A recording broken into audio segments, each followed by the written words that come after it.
Close meeting order. All stand, face the flag for the pledge of allegiance. I pledge allegiance to the flag of the United States of America and to the republic for which it stands, one nation, under God, indivisible, with liberty and justice for all. Thank you.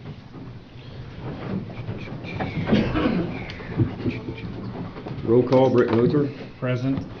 R.J. Dunneman. Here. Tim Yocum's here. Approval of minutes.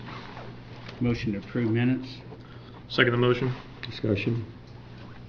All in favor? Aye. Aye. Approval of claims. Motion to approve claims. Second the motion. Discussion. All in favor? Aye. Aye. Approval of payroll. Make a motion to approve payroll. Second motion to approve payroll. Discussion. All in favor? Aye. Aye. Public comment. If you're here today for public comment, we ask you to come up to the podium and state your name, and we'll give you 3 minutes. There also will be a closing time, closing open comment too at the end. So there's 2 chances to speak today. Like I said, if you want someone wants to come up and speak, you're free to. 3 minutes would be the limit, and identify yourself.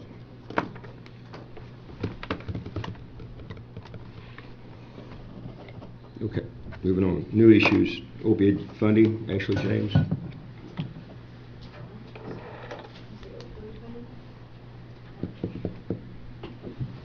Ashley is our council president.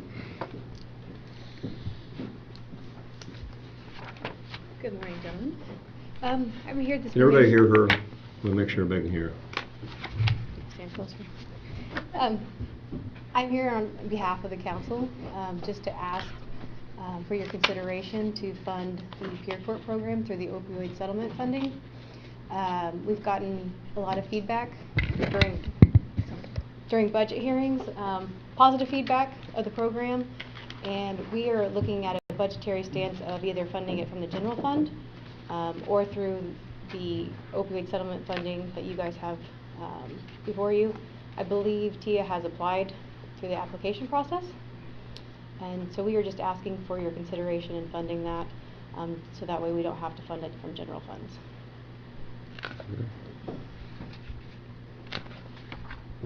Any discussion on Britt and RJ?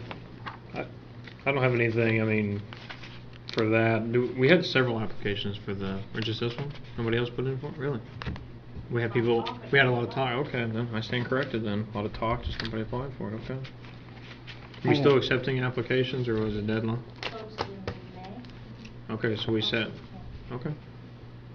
Go ahead. Part of what I've read through this, there's no statistical representations I've received that show that the peer court's good, bad, or indifferent. I'd prefer to see something as to how many people are actually going through this system, what is the reoccurrence of I guess, of it failing to change attitudes or their positions. I'd like to have more information, is what it comes down to.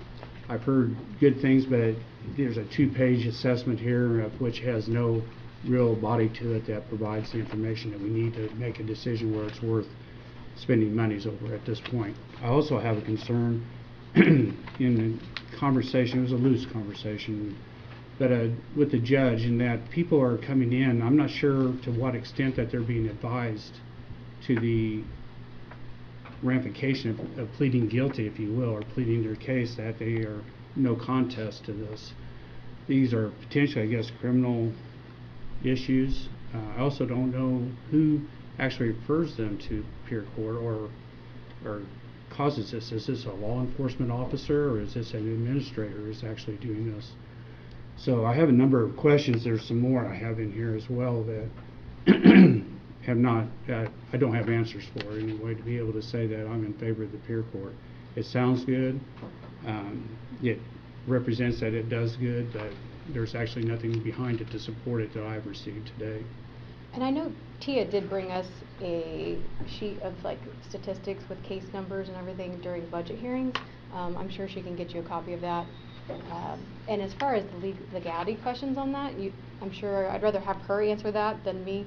But I do know the administration does have a lot of referrals to her from both high schools, and I believe they're trying to get some of the middle school and junior high involved in that as well. Yeah. So those are questions that I would rather her I think- answer. and But I as a think- budget standpoint, we are just looking to see what we need to do for the beginning of January as far Yeah. as funding goes. So. And I think this was copied off like a program over in Danville. I think they kind of mirrored it out of Danville, and I think at the time, was it Judge Wesch? Was she here when it started? She started it, I believe. Yeah, I think it was supported by them, the prosecutor. I know the schools are really heavily involved in it. I'm sure the numbers. I'm sure Tia could get us the numbers to match that, or to say that this has been a good program. I have no problem, supporting it from the opioid funding. That way, it could stay out of the general. So, or at least that's my opinion on the matter. We've just been working hard to try to keep things out of the general fund if we can fund them through other sources. This will be the 4th year we haven't raised the county tax rate, so we're just trying to find other sources of income. So that's our. I think also that she, has the Board of Health, the Director of Board of Health, has she been advised as to, or has she given an opinion on this as well? I asked her to give us a listing of what she believed to be monies to be spent out of the opioid funding portion of this. I've not received anything back to this date, but those funds can be also spent elsewhere.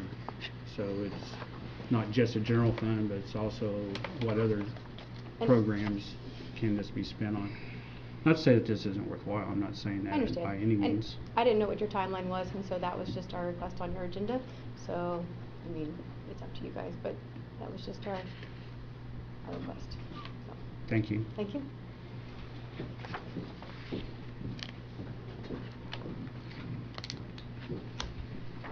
Any recommendations? Well, I have no problem, approving it today, but if Britton wants to wait maybe the next meeting to receive the information from Tia or the judge or the prosecutor or whoever, I wouldn't mind waiting. Ashley, is that all right with you waiting at least another meeting before? Well, if we could just get an answer in the next month or so, that way we have an idea of what we want to do from January. Well, give us a deadline so we know we'll have you an Next answer. meeting, we should have the information. Okay, that's fine, waiting till next meeting, that's fine. I was gone last week, so the first time I read through this was yesterday, and so nobody's really had a chance to, one, I'd not asked the question till today, and two, is nobody's had an opportunity to respond to it. That's So fine. we'll table this, put it on the agenda for next meeting, pending information. So information will be sent to the auditor's office and then back out, who will be getting it. You get it? Next, we have Area Plan Commission, Penny Carpenter and John Moore. Good morning. Penny Carpenter, Vermilion County Area Plan Executive Director. During the Area Plan's October 12th meeting, we adopted the resolution very similar to what was presented here last month. The only thing that we changed is on the second page, number 1. It reads, no Vermilion County citizen or business has been granted the privilege to engage in the construction of a geological Class 6 UIC, an underground injection controlled well, also known as carbon sequestration wells, and or high pressure transfer carbon dioxide pipelines. We wanted it more detailed so that we knew exactly what we were addressing. So it's the same except for that change, which was provided to you guys. And we'd like for your area commissioners to adopt this resolution. John, what do you think about that addition into that statement? It's not a legal change, so it's just up to you guys. That doesn't change the legal meaning. This is a resolution anyway, it's not an ordinance, right? Correct. It states a policy. No Vermilion County citizen or business may grant a permit.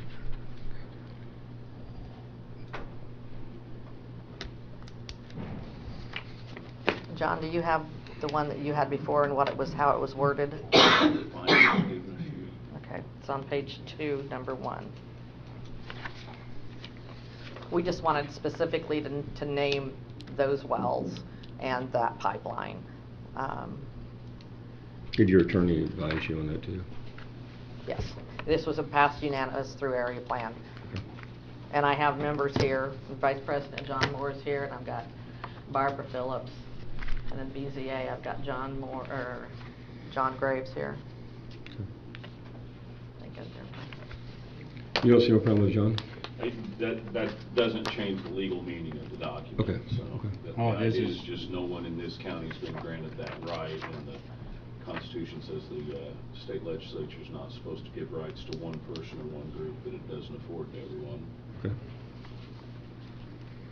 I would like to see this passed today. I don't know, last meeting, it came up in our meeting, and some misconceptions, and some people said some things were very inaccurate. The reason why we didn't pass on the first reading is very simple. And I think the rest of the board has got that standing commitment that many times people bring stuff to you and expect you to pass on the first time, and there's other things that are involved. And so what we do is you present it to us, we read it, and the next meeting we approve it or disapprove it.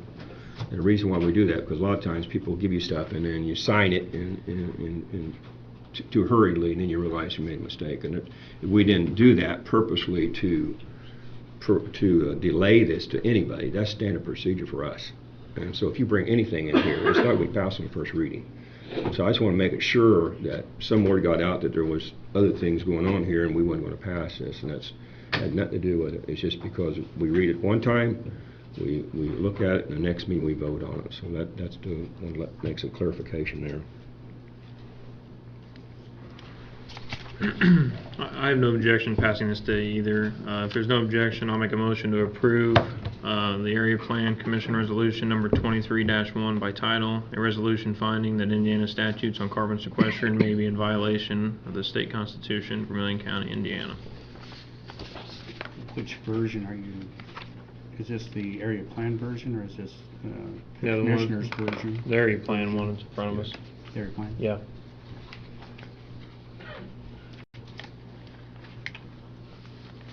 I'll second the motion. Discussion? The statement's fine. With regard to the resolution, I think I'd be no problem with this, but with area planning, I think you guys need to discuss, and I thought that's where this was going, not actually to bring it to us to reapprove, I guess, or to approve, is that your direction as far as area planning is going is to identify these issues and to appropriately address them either as an amendment to the what's it called, the comprehensive plan, and or address it in a zoning manner.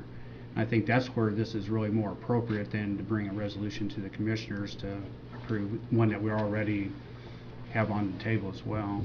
Right. So I'd like to see area planning address these in the area planning realm of the comprehensive plan and into zoning, and direct those, if there is anything to direct anyway, to direct those, this policy, if you will, or this resolution toward that legislation, toward those things. So, And that is the plan for the comprehensive plan and the zoning ordinance. We're in the process of updating, which, if I could do a little blurb here, on November 9th, Area Plan is hosting an open house at Clinton 301 South Main from 9 to 1. And then they'll be here at the courthouse from 1 to 4 for suggestions and inputs from the public about the updating our zoning ordinance. So any suggestions or things. That'll be in next week's paper as well, an ad asking people for their input. So this will be addressed in our new zoning ordinance moving forward. and I don't see any problem. This is really just a Yep. comment, or it has really no bearing on the resolution, what was added to it, so it's just a statement of fact. That's really what it is, so I don't see anything with that. I did call Todd Rikita yesterday, didn't make contact, and I sent him an email to discuss this a little bit with the Attorney General as to where that may fall with respect to the legislature and the Attorney General's opinions and so forth, but not made contact at this point. I think it's a good resolution. And I think that's where area planning probably should concentrate a little more on the resolution, is to within the realm of the area planning that they've infringed upon the rights of the county to be able to address how planning would occur in the county, and that they kind of circumvented, well, not kind of, they did circumvent the area plan, or the county's area planning processes. And the state's been guilty of doing this on water and some other issues as well. So I think we need to be a little more diligent, or not more diligent. It's hard to predict what they're going to do sometimes, especially when you're not totally aware of what's happening up there at times. Absolutely. But the next thing I'd like to see you address is also water. There's changing of basins and so forth that is kind of in the same light. That could go the same way that this is going. And it's already happening up at Tippecanoe. It happened probably 20 years ago down in Monroe County with Lake Monroe, of sending water up to Indianapolis at that point too. So this changing in the direction of basins and these type projects, we need to try to discourage as much as we can within the county ordinances, or and especially in that comprehensive plan. I don't think it's the comprehensive plan. I assume we can amend it. Needs to be Yes. addressing these things as a policy statements, if you will, and then address these in zoning where it's appropriate. But at least we should get this into our comprehensive plan as far as these. There's a number of holes, I think, and if we can plug those holes, the attorney that you had, or the person that you had in, indicated that they would be able to do that and would do that going Correct. forward. So, and this is one of those things, I think. Again, it's hard to predict the future, what's going to happen, but when we do know of things, we need to, or can assume things, we need to push forward with those. Absolutely, that's what we're hoping to do. Another thing, John, can you tell us the difference, and people hear the difference between a resolution and an ordinance? An ordinance is sort of a law with a penalty for violating it. A resolution states a policy. So you're stating that the policy of the county will be to not devote any resources to this project.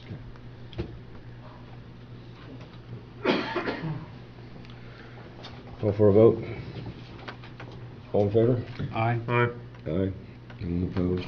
Thank you for you. your work. I believe it's very important to have them open meetings so people are informed and have a right to voice their concern.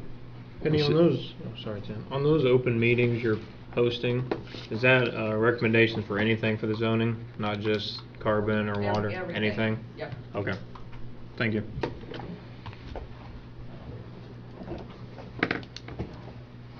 Okay, next we have DNR water access. I think RJ is a project he's doing. Yeah, so a couple weeks ago, DNR reached out to them, and there is a public access opportunity by Enright's Bridge. The county has owned this property for, I'm going to assume, years. I haven't done the research, but I assume the county's owned it for a while. DNR is interested in acquiring that property, and they're interested in putting $40,000 worth of funds into making this a public access site and making ADA compliant. I forwarded you guys the letter from Luke Rains. DNR is prepared to move forward on this, so if the commissioners are in agreement, they would like to start working with our county, whether it's zoning or the surveyor, to look at getting out there and getting the property surveyed. I don't think they want to take, there's certain parts of the land where they don't want to take the road access or the rights to it, but they want the main area next to the river. In general, I'm in favor of this project. There's a number of issues that need to be addressed, that will be addressed, like I said. Basically, the drive that goes back there accesses two other properties, or I guess you'd call it an unimproved road. It's not just it looks like it goes along the perimeter, or north perimeter of that property, or maybe it's the west. Yeah, northwest. the old county road where the old bridge used to go went back there, and there is one adjacent landowner back there. And I will add to that adjacent landowner has made offers over the years, and previous emails have offered $3,000, $4,000, and even $5,000 for the property. So that's an option to consider as well. But I do believe with DNR willing to invest $40,000 for a public access site, it would be very prudent. And even when with a meeting with DNR, they had talked about moving that road, because currently the access is kind of next to that neighbor right there, and they talked about moving it closer to 800 North. That way there wouldn't be any issues with the adjacent landowner. But as long as there's favorability, I think the discussions, they want to move forward and present something a little bit more detailed than just this letter, but this letter was the start of them wanting to proceed. Yeah, like I said, I'm in favor of, I believe I'm in favor of this anyway. The other issues is, it didn't actually say that they wanted to own the site. Like the Clinton site, basically the city of Clinton's responsible for the site, Okay. but DNR put it in.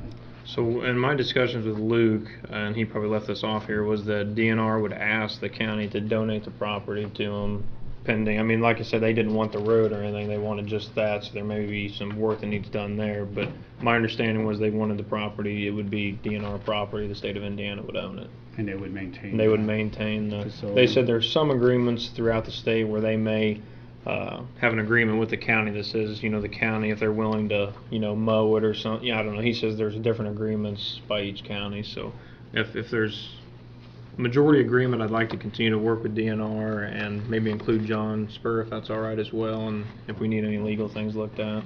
And I'll just keep you guys updated via email or phone calls on the project. I'm in favor of this. One other consideration is keeping a permanent easement, construction easement, if you will, for the maintenance of the county road and bridge. I think that's what was potentially procured for. Yeah. I have no real idea of what it was.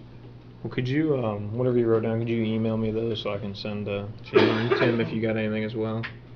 One of the questions I have, and maybe John can address it, is when we grant access to water, what will probably happen, some of the issues, one of the issues I think we might have, and I'm all for it, I'm just saying, when people go down the creek, as long as they stay in the creek and water, they're okay. The moment they get on the ground, they're on somebody's property, correct? Depending on the creek. I mean, sometimes the landowner actually owns the land at the creek as well. Okay, so you understand where my question Yeah. is this going to create anything? I'm 100% for it. I'm just Actually, talking. it gets back to whether it's a navigable waterway or not, and that's defined by all these are defined by the state. If it's navigable, your statement, I believe, is true. But if it's not navigable, no, you don't have rights on the property. Because there's so much, I went down Broad's Creek and different creeks and boats and stuff, and there's some beautiful scenery, and I have no doubt it's up there too. And Yeah. I'd like to see people enjoy it, but I'm trying to figure out, I don't want to see us into a situation where we grant access, and now are we accepting responsibility to do? You're talking the Big Vermilion River? Yeah. I don't think that's going to be an issue because people already go up and down the Big Vermilion Yeah, River. I think that, like I said, there is one adjacent landowner that I would like to involve in some of these discussions, because I do believe, you know, for years, I think people, prior to us being here, they've used it anyway, and there's always been, anywhere people go to the rivers, they trash it, they throw stuff down, so I think and DNR said that they have issues with that all the time, but they mitigate that with cameras or whatever, and, you know, they try to catch these people that are destroying, you know, public property, so. Well, that's one of the things in our county is not used as much as, or expanded on. We did the Wabash River Run now, it's been the 3 years we've done it now, having an event on the Wabash River, and it's brought a lot of people in, it's created a lot of money for the humane shelter.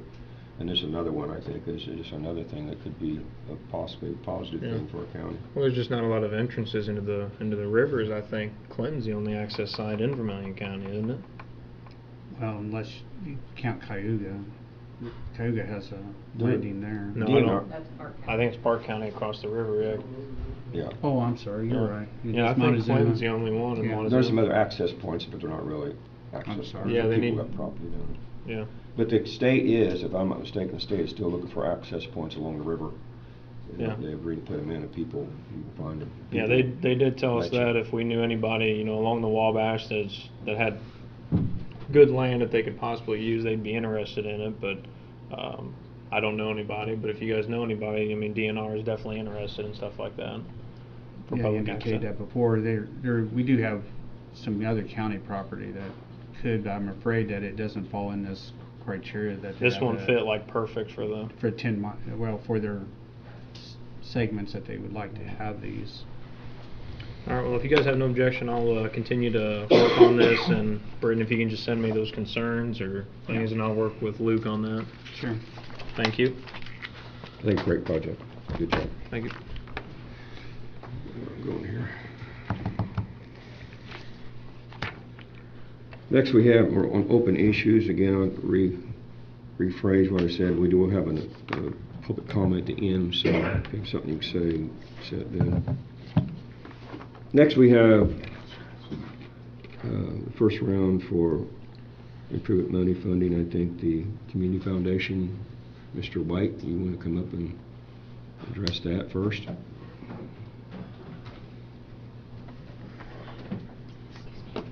Good morning. Good morning. Good morning. I'm Dale White with the Western Indiana Community Foundation, and Vermilion County is a part of the Western Indiana Community Foundation.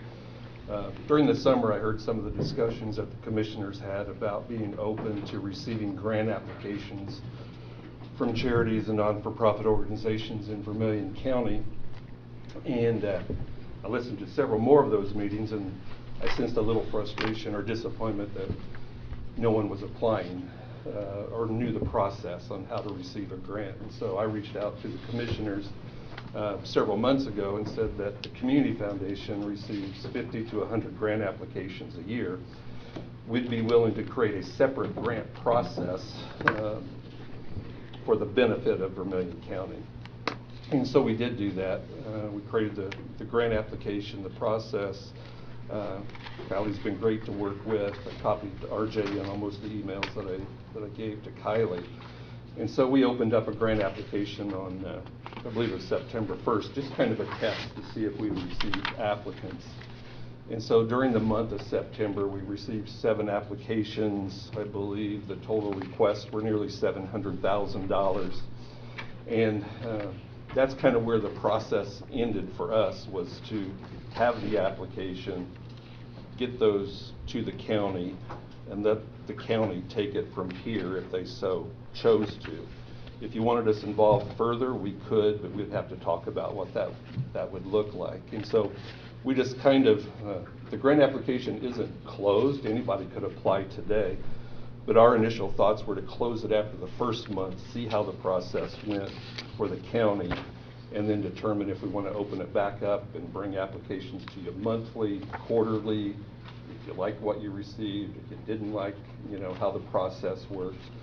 And so we did not invite any of the applicants to come today. I believe that maybe some other entity in the county government maybe invited them to come today, but I think we've kind of concluded our process, at least for this first month, just to kind of see how the process went. What other services were you alluding to that the foundation could continue in this process? What we've offered to do initially is free. It's a good process. Additional services would be follow up with the applicants on whether they receive the funding or don't receive the funding. It would be follow up if you did grant them money, if we would monitor the process to see if they're fulfilling the requirements of the grant application. We would have a grant agreement that they would need to complete. We provide reports to you at periodic times during the process of them completing the project so that you would be well informed on what is happening. And then we'd close out the project. If you so chose for there to be check presentations of some time, we'd be available to do that. We've done this for several other groups in Vermilion County, so Elanco gives us a chunk of money each year, and they vet the applications, and we just pay the invoices for them, and we distribute the money. We do the grant agreements and the follow-ups and things of that nature. We charge them 4% of that lump sum that they give us each year. So if they give us $100,000, the fee's $4,000 to Elanco. We did the same thing with White Construction, IEA, same process with them. So, but that would be something that we could. Well, I think we'd be very interested in that. Having some, I've done community projects, and every time I do community projects, I try to engage with a third party who oversees the finances. And so anything goes on, it's not me, it's someone else overseeing it. And I think it's, you guys do a wonderful job, and I've worked with you in the past, and I would highly recommend if we could engage with them through the rest of the process. I concur. I think internally, maybe the county would need to figure out, if you write the checks to them, or if you approve, let's say $300,000 and some you write us a check for $300,000 and we distribute that and provide verification. I think there's some back office kinds of things that need to be Yeah. worked out. Sure. But, Yeah, you know. I think that'd be a good idea, and I also think the Community Foundation done a fantastic job on this application too. Very easy. I'm not very technology advanced, but when I was on there, it was simple to use, simple to do, and there's a lot of good programs on here and ideas that I know I never would have thought of myself. So, really appreciate the Community Foundation's help in setting I that appreciate that. process And up. I can't take any credit. I've been there 19 years, but I have with me today Kim Eaton. She's our Director of Community Engagement, which is grants, scholarships, and special projects. She's been with us for 20 years. So anything I know, Kim has trained me on over time, but or she's tried to train me, let's put it that way. So between the two of us, we have 4.5 staff, but Kim and I have been there almost 20 years each, and so she's the one who actually created the grant application process. We can tweak it, revise it. There's, like I say, there's 100 imperfect ways to do it. There's no one perfect way to do it. So, How would you advise for us to enter into that communication, have a meeting with you, and or would you make proposals of what you would do, or how would that yeah, go? I'll share what's worked with us in the past, and maybe some things that didn't go the way that we thought that they would like. And if I could coordinate it again with Kylie, and anybody could come to it that wanted to. And we try to keep it simple, short and sweet. I can't do much more than short. Right? So whatever we can do to make it work. But this is just kind of a test case, for this month. So. Okay. Having third party oversee it with it is really a very positive thing in this, whatever we do. Yeah, I agree. With all these applications that we have, is it the opinion of the commissioners that we maybe go to like a special meeting or something, take them under advisement, review them? Because I know even Tim or myself or Britton, we've got ideas for the improvement fund as well. Would we like to take these to a special meeting and review them? Definitely. I think it'd be nice also if they would come and present their case, or present their project and speak to us about it, so we were more informed about it, be able to ask questions. I think to educate ourselves. Yeah. Go ahead, Brett, I'm sorry. The other thing is that we have, like you said, we have a number of county projects that go into millions of dollars, and so we're going to have to make an assessment of how we really want to spend these monies, whether it's all goes to, or any of it goes to this, or all of it goes to which direction. We also have the READY grants coming up. There's a philosophical or a strategy to decide how we want to put things in front of READY to be potentially approved, because we have no idea which ones they'll approve or not approve. Whether it would be these type projects that we would do with READY and then finance, and I would rather see that, where we would finance a portion of this, whether it's 20% or 50% match, or whether our other larger projects, if you will, like the ambulance bays, or ambulance facilities, ambulance service, airport, equestrian center, et cetera, et cetera, et cetera. We need to develop a strategy of how we want to approach READY, and how much we want to approach with just strictly county funds, and how much we want to approach with matching funds. And we've not had that discussion, and so I do think definitely believe we need to put these in front of and take it under advisement at this Yeah, point. and I think I didn't even think about the READY idea about using some of these for READY projects, because in theory you could, if you get funded, you're only going to be spending 10%, maybe 20%. Right. So with that, is there what about, because you said the grant application, is it open or closed still? It's always open. You can apply now. Okay. You can apply now. Because my thought was the READY 2.0 is going to open what, in January? January 1st, Right in January. give or take. We have a meeting today. I got Doug Hess is meeting with them today at 10 o'clock. Okay. Ready Well, people. is there any objection to possibly keeping this application open to maybe see if there's any other projects that, I'm not saying they're going to be good, bad, or indifferent, but there may be a good one that the commissioners and the majority agree with that could go before READY 2.0? We did very little PR to get the initial 7 applications. I think we spent $50 to PR it. And so I think if it stays open and you think you want to do more, there's going to be other groups that are going to apply. This is just a start.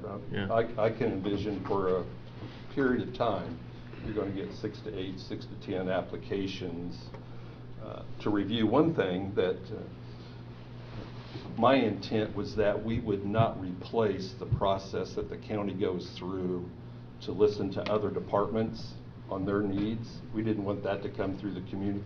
So when the sheriff's department kind of went through our application process, that wouldn't have been our preferred route for that to go. We think you already have I think I've mentioned before, I'm on the Right. council in Fountain County, so I kind of know how the presentations go with the commissioners and with the councils and the funding process. And so I would prefer that those organizations that are already a part of county government, unless you want to change the process, be done outside the standard grant application process.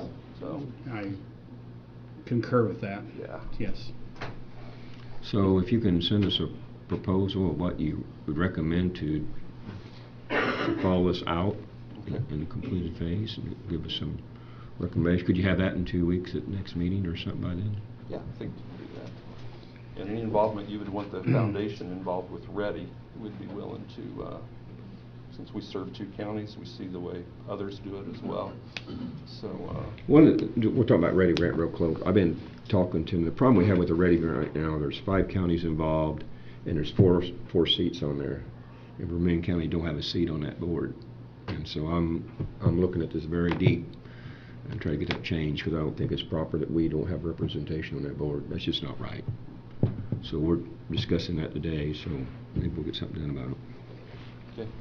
But we look forward to working with you. You guys always do a good job. Is there anyone here that has their grant and they want to make a splash or say something about what they want to do and come up here and address? We'd like to talk to everybody who is applying for these grants and let them do a presentation. So, do what? I think several of them were invited today. Yeah, so that's some of fine. them were here. They're always invited. Everybody's invited to commissioners meeting. You wanted to say anything today? Do we, one thing, we lose our auditor at 10:30. Okay, we're working on it. So We're working on it. either we can adjourn and then listen to these as, or do we want to keep it part as a formal? Well, how many people meeting? got something to say today about your grant? You got it? Okay, can you do it in 3 minutes? Give us the elevator speech. You're in the elevator 3 minutes. Give us the. We'll put this glass up here. Come on up, whoever's first. Okay. No matter. We'll start Let's calling just- you out. I know Just take it somebody- down in the order it's on here. Vermillion County Disc Golf, are you here? Yep. You're first. 3 minutes. We got some people have to leave. Not us, they have to leave for the other commitments. Wasn't necessarily, my name's Dustin Britton. Wasn't necessarily prepared to speak today, but we'll give it a shot and see what happens. That's fine. So, we started the Vermillion County Disc Golf League 2 years ago with help from the Community Foundation. They purchased us 9 portable baskets, which members of the Disc Golf League show up early. We put the baskets out around the park. Since then, we've played over 2,000 hours of disc golf in the park. I'd say it's probably the second most popular area in the park, next to the basketball courts. You have teenagers out there all day. We're good. We have over 37 members. We have around 15 to 20 people show up every Wednesday. We play 18 holes of disc golf. And disc golf is the second fastest growing sport in the country, right behind pickleball. Right during COVID, it blew up, and it went from about 300,000 members in the PDGA, which is the Professional Disc Golf Association, to over 2 million members. And a lot of those members are here in Vermillion County. So over half of our people come from outside the county. We get them from Covington, Danville, Petersburg, and the rest are inside the county. So we have a really great facility there at the park. We have 9 holes. That's not a regulation course, so the park just gave us 9 more baskets to make it 18, and we're 1 step away from making it one of the best courses in the area. The closest place you have to go to get a regulation disc golf course with tee pads is Crawfordsville, and that's a much bigger town. So we have the opportunity to have something really good and really special in our community if we just invest a little bit of money. So I'm asking in our grant the ability to put in tee pads, have some equipment to make signs, and most importantly, the ability to get equipment for members of the community, because disc golf discs are different than regular frisbees, and people usually don't know that. So they come out with like a Whammo frisbee and give it a shot, and they lose interest because it doesn't go well. So we want to have enough equipment available through the golf league where someone says, I want to play. We say, okay, here's everything you need. Now go give it a shot. With the commissioner's help, I think we could have a good recreation activity. It's also good for health, and I think with just a little bit of money could go a long way, and we could have a premier course in the area, and I think that'd be great for the county. Do you have an agreement with Cayuga on the property, or on long-term, that is? So it's not, the equipment's not necessarily ours. The park is the one who's put in the baskets, so that's all on them, so that is their part of it. Everything that we have is mobile, movable. I have a key to the park buildings. I'm not necessarily a trustee, but I work directly with the park board to run it all. So the park's already invested, I think, like $12,000 in it, so I'm assuming that they have a long-term investment. This is Cayuga Cayuga Parks. Park, yes. Has Clinton approached you, or would Clinton be a? No, I have reached out to Clinton. Clinton did put in a disc golf course. Respectfully, I think it was just kind of put together where you can't actually play. It's more just baskets and woods. There is a lot of possibility there, and they already have the equipment to do it. They just need someone who has the knowledge to actually do it. I've reached out, I believe, to the mayor and a couple other people, and haven't heard any response. But what- I'd be more than happy to help out there as well. But you guys got a certain amount of distance, and everything's got to be there for it to be in regulation. Correct, yep. Okay. And they have it there, so I don't know what the park, I think it's like Sportsman Park possibly on the south side of Clinton. They already have the baskets out, more than enough space, but they just didn't use it properly, I'd say. Okay, Thank you. Thank you. very good. Town of Dana? Anybody? Black Diamond Fire?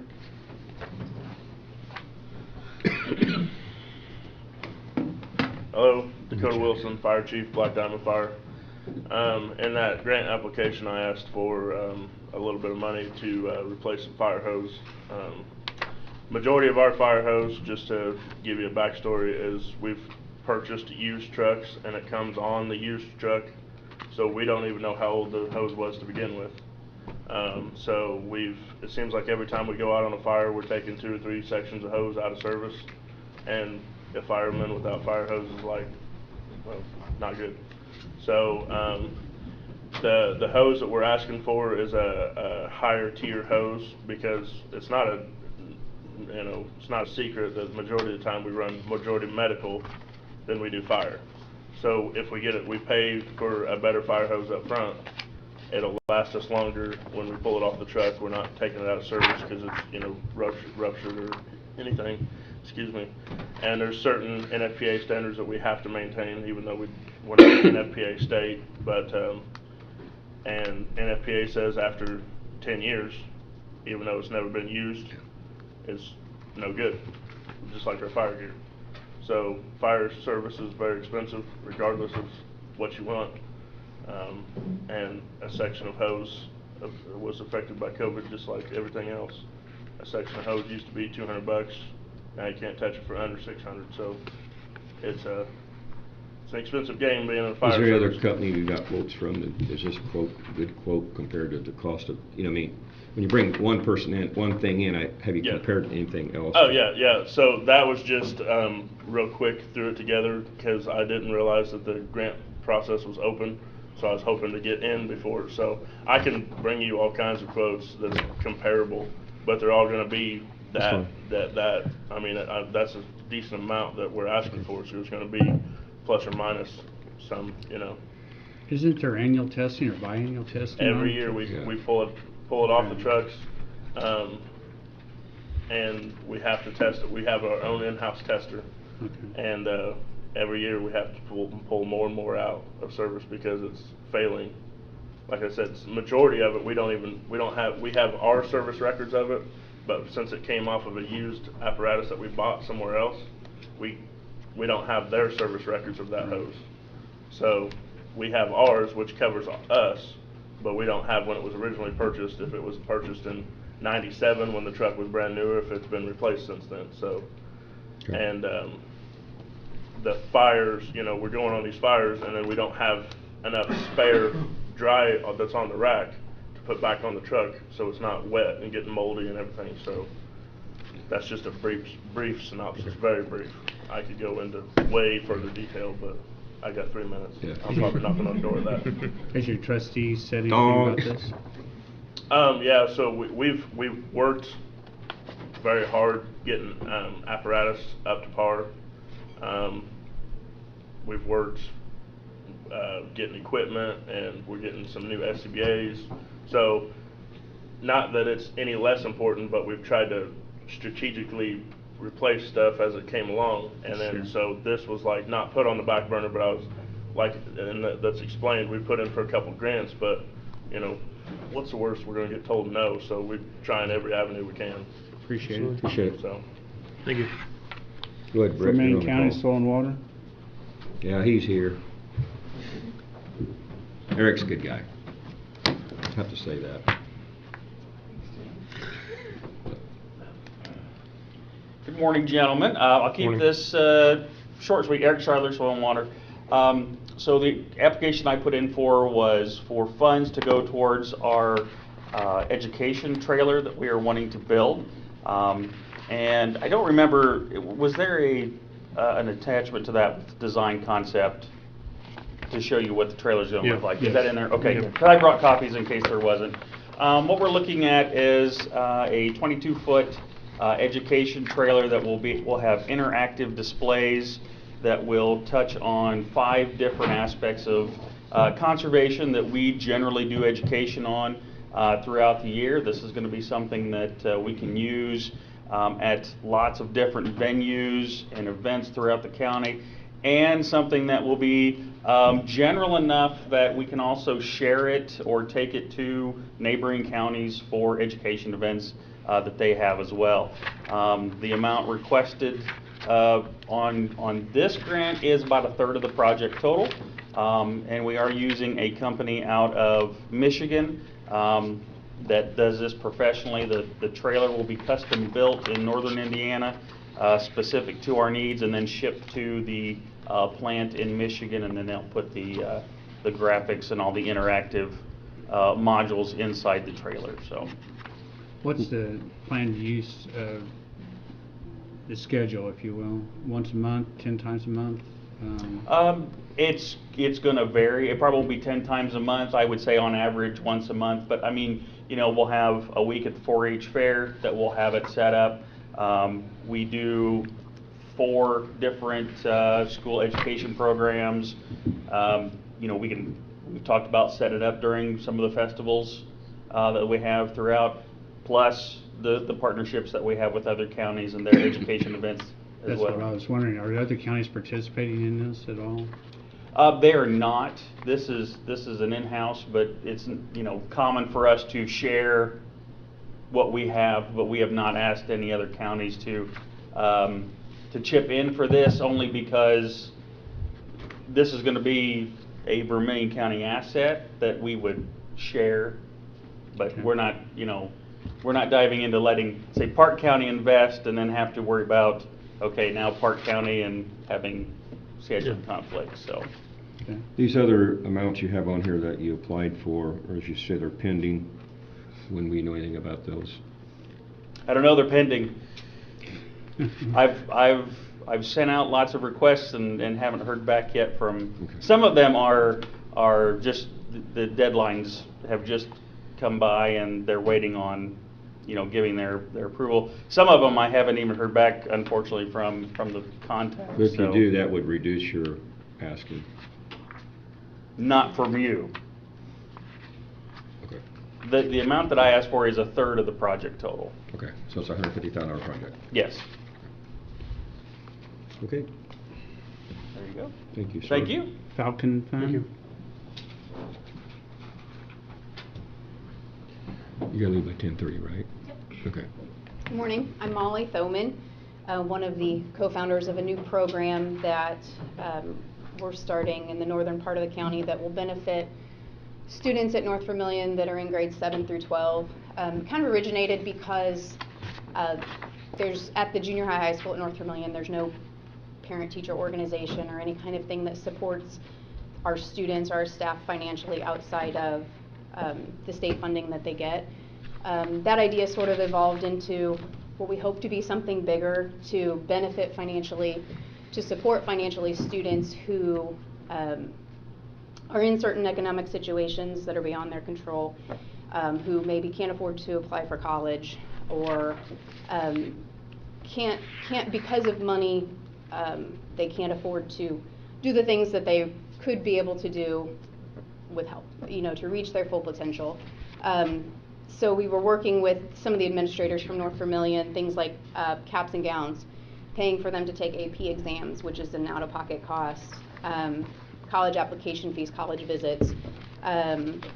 We have what's called the Falcon Store, where we supply toiletries, hygiene items for our students that we would like to help support with those funds as well. And then in addition to that, extra scholarships.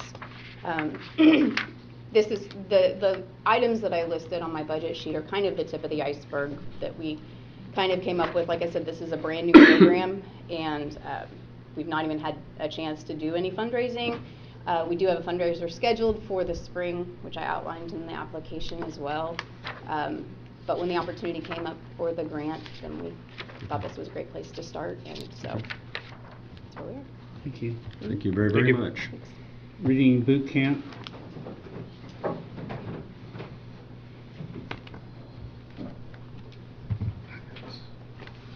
3 minutes, right? Well, they're all leaving, so. Okay. we have to be All so right, quick. here we go. I'm Kathy McCammon Alfke and Simpson Alfke, and this is my husband Scott, and we're here because we applied for the grant to help us have the best training and education facility in Vermilion County that would be used by a lot of surrounding counties, but also our headquarters would be in Vermilion. If you don't know what Reading Boot Camp is, I brought flyers, so make sure you take one if you would like to know more in depth what we do. But in a nutshell, this is a program for kids ages 3 to 17, and I don't want to get into the statistics about the reading scores in the different counties and the schools because it's depressing and it's not good. And we have a solution. And so that at Reading Boot Camp, you can ask Miss Kylie, she's one of our original soldiers right there, reading soldier. We teach phonics, we teach reading comprehension, and I was a teacher for 38 years. I should have thrown that in, but anyway, I'm retired now, so we can do this full time. We have kids that come to our program for absolutely free. Currently, and we're very patriotic. We're having a huge Veterans Day program, so please take one of these two, coming up on November 7th. And the kids that come to us, our motto is strong readers make powerful thinkers, and powerful thinkers can make informed decisions. And you all know, there's probably sitting in this room right now, you know somebody who is not a good reader or did not learn to read well in school, and it's hindered them their entire life. I see some head shaking yes. There are some schools in the area that don't teach spelling, they don't send spelling words home. A lot of new things have come down the pipe. At Reading Boot Camp, when we find out something's not going on, like no cursive handwriting is being taught in a lot of places, we'll teach it there. The things that we still know are so important that these kids desperately need, we'll find out and we'll do it at Reading Boot Camp. How do we do this? Volunteers.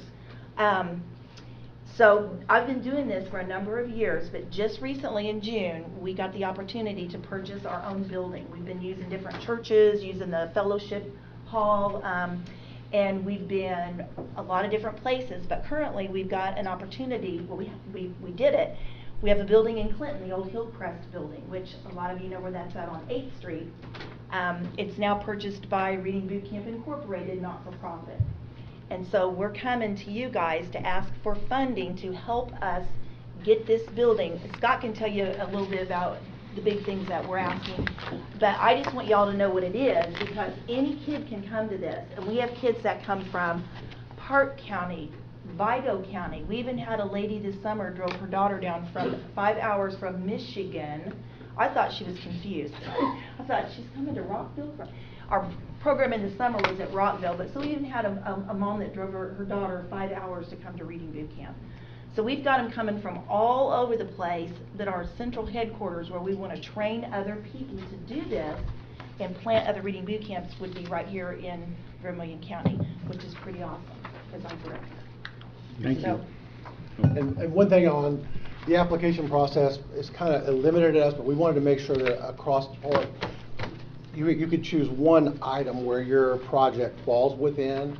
Our particular project, we not only work with children, education, but we also, it's cross-generational. We work with a lot of elderly people, people that are retired We work with some assisted living homes, and we bring people in.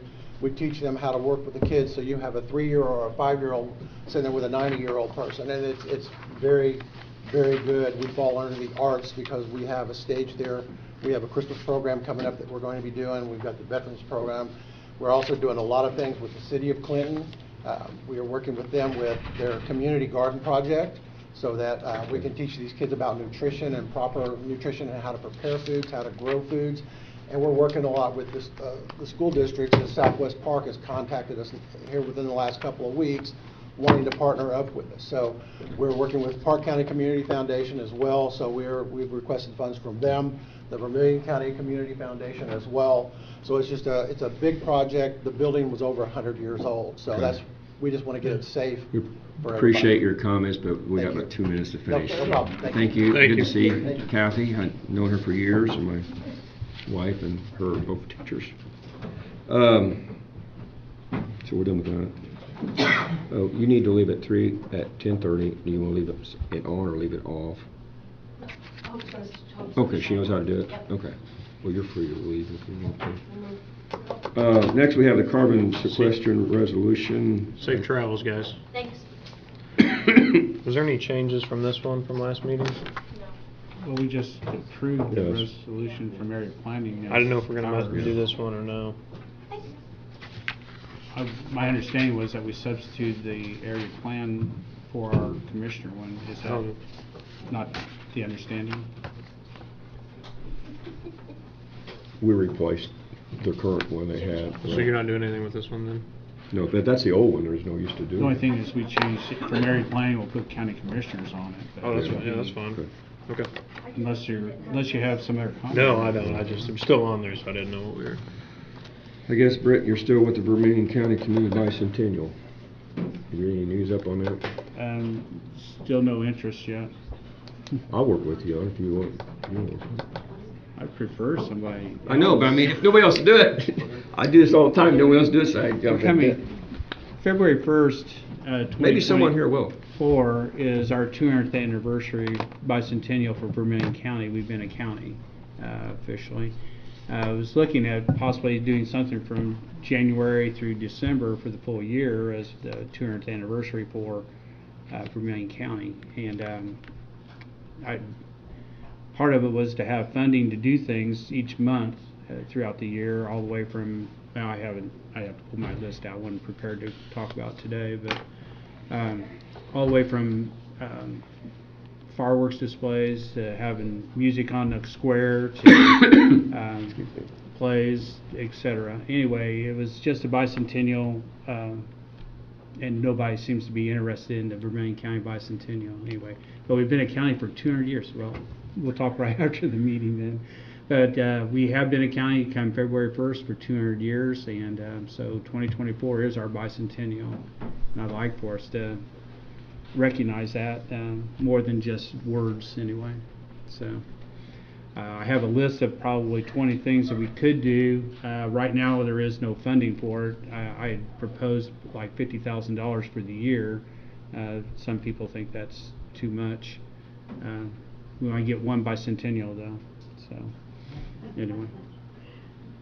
What is the actual date of that? February 1st, February 1st. 2024. Coming up quick.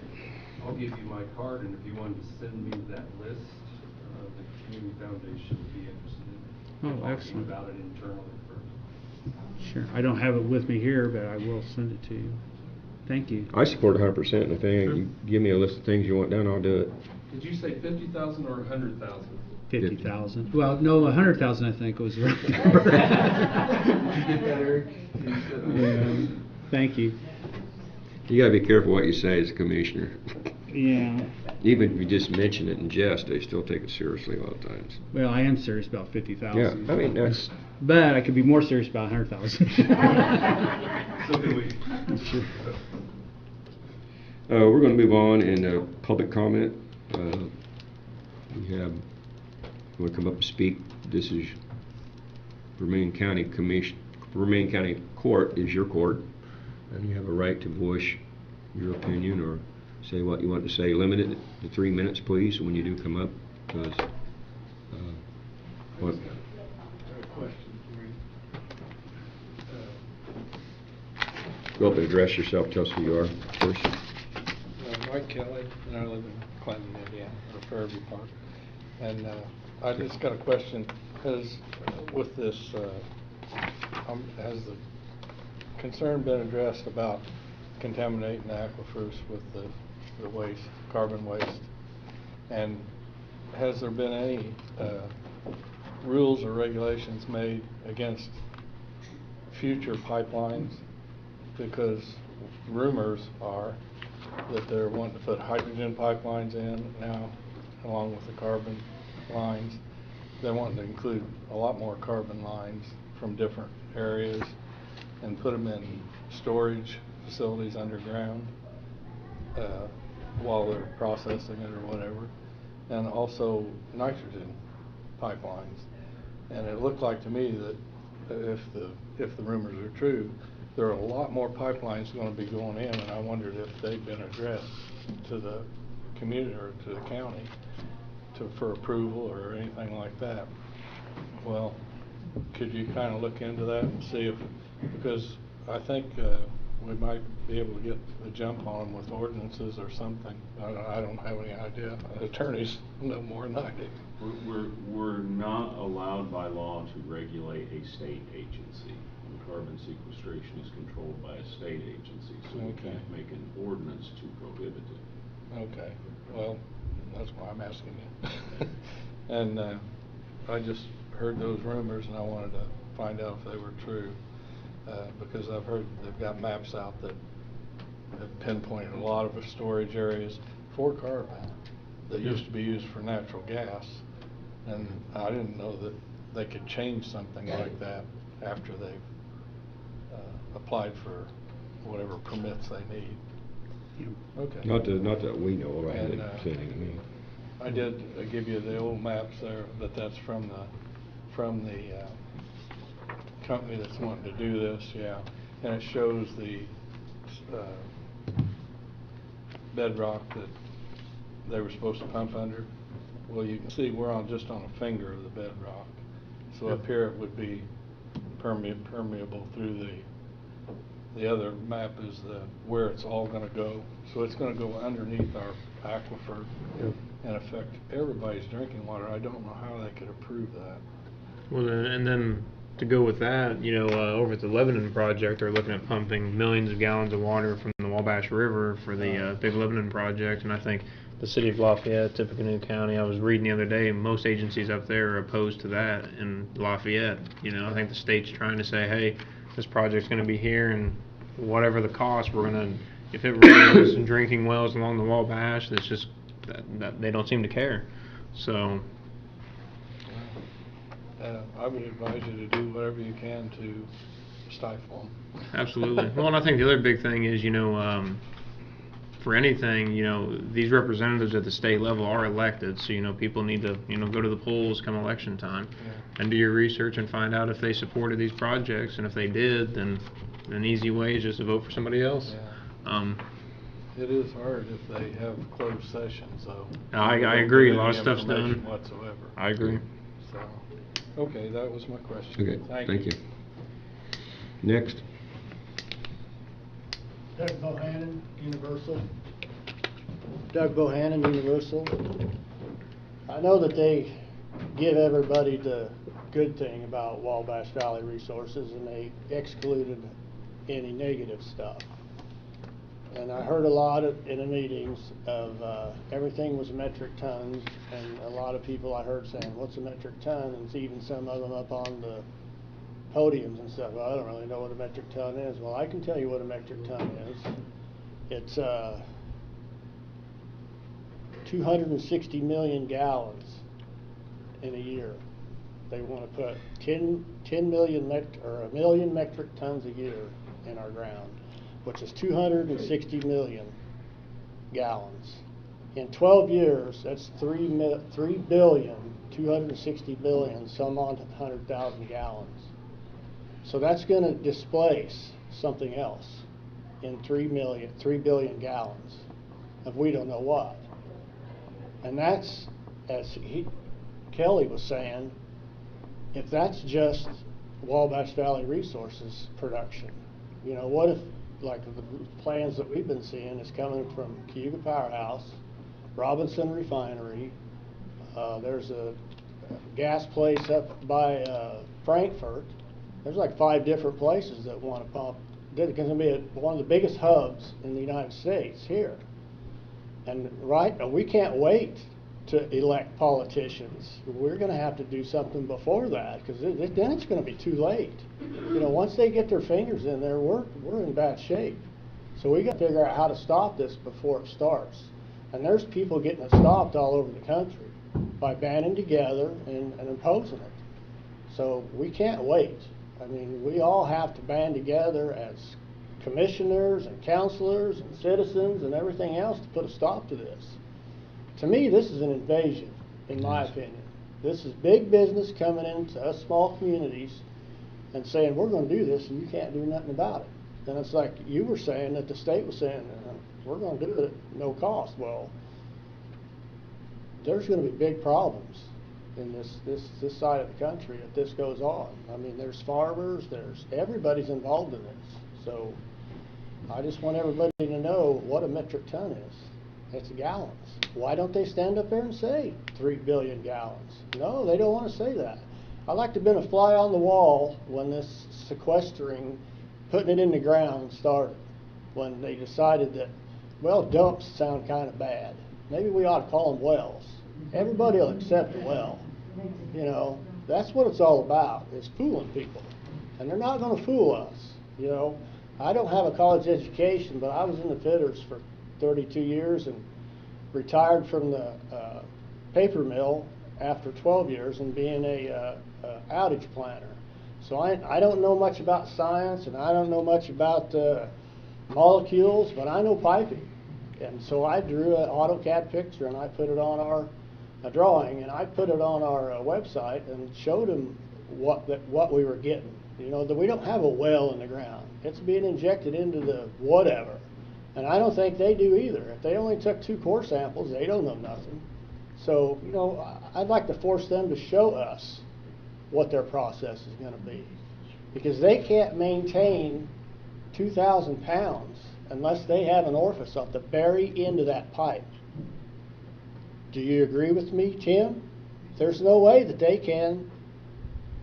You know, if they said they were going to check it by differential pressure. They check it by differential. I've monitored them for over 2 years, injection wells. You got an inner chamber and an outer chamber, and you got to maintain that pressure difference at all times. But it's got to change as it hits the open whatever down there. I mean, they're going to have 2,000 pounds, and then what happens when something goes wrong? How they're going to change it? I don't believe it. I'd like to see their process of how they're going to do it. I would like to see their business plan, to be truthful. Sometimes I wonder if they're making a waste product to make money off the waste product. I believe that's the I mean, why even make the waste product? I mean, you're trying to get rid of it, so why make it? I mean, do a different process of what you're trying to make fertilizer and this other stuff. Come up with different, but I think if you take the federal money out of it, it probably won't even exist. And that's the problem we have. I just seen where our atmosphere is 0.04% CO2, and our plants start dying at 0.02%. So what's that tell you? Yeah. Thank you very much. Next, this is your time. It's clicking. 3 minutes. I've been very, very nice to you all. Shirley Downs. I was wondering, I'm a little bit confused. I know Penny said that their resolution was for APC. Did you all have a resolution of carbon sequestration also, or? It was ours originally, wasn't it? We had asked John Spur to draft an ordinance, well, a resolution, I'm sorry. Initially, about a month ago. In between time, Universal, John also represents Universal, and so I don't know exactly the timing of everything, but Universal passed this thing. Area planning a week ago or 2 weeks ago, I guess 2 weeks ago, took the same resolution and did make one structural change to it, which is basically the same ordinance that we just passed today. What we took was the area planning change, which was more of a statement of fact, and added it to the commissioners, and we passed that resolution today. Okay, that's where I was just, sometimes it was hard hearing you, Mr. Luther, but I thank you so much. Thank you. Yeah. Anyone else? This is your moment of fame. Motion to adjourn. Second the motion. All in favor? Aye. Aye. Thank you for attending today.